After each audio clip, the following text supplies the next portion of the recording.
जय माता दी। हम करण अर्जुन की तरफ से पूरा भोजपुरी समाज के नमस्कार प्रणाम बा। हमने की पहला देवी गीत कुणाल म्यूजिक प्रोडक्शन की तरफ से आप लोगन के बीच आ रहल बा। यह गीत के अपना कलम से सजैले बाड़े गुंजन गाजीपुरिया जी और यह गीत के अपना संगीत से सजैले बाड़े कुणाल गिरी जी। तो आई हमरा आशा न पूर्ण विश्वास बा कि ई भजन रउआ लोग के जरूर अच्छा लगे।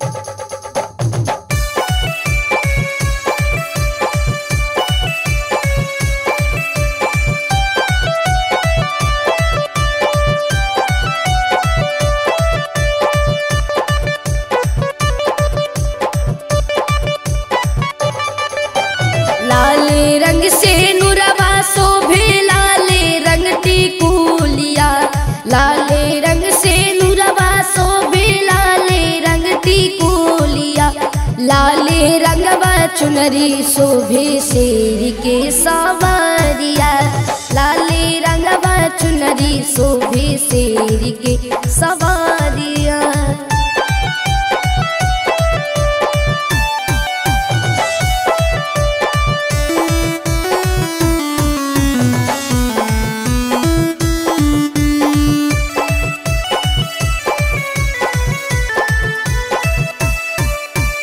गेंदा गुलाब जूही मानव न भावे, अढ़ौल पे मैया रानी काहे के लुभावे।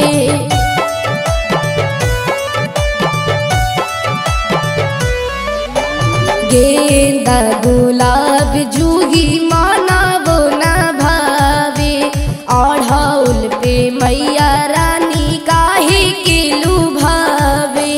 लाले रंगवा चुड़िया लेके आइल बा भिखारिया, लाले रंगवा चुड़िया लेके आइल बा भिखारिया, लाले रंगवा चुनरी शोभे शेर के सवारिया, लाले रंगवा चुनरी शोभे शेर के सवारिया।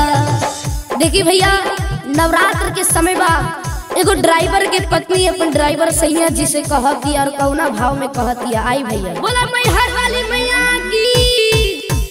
भैया दुआरिया भीड़ लगल सब चुनरी चढ़ावे आइल बा, मैया दुआरिया भीड़ लगल सब चुनरी चढ़ावे आइल बा। धीरे धीरे गाड़ी हाका बलमुआ मैहर नगरिया आइल बा, धीरे धीरे गाड़ी हाका बलमुआ मैहर नगरिया आइल बा।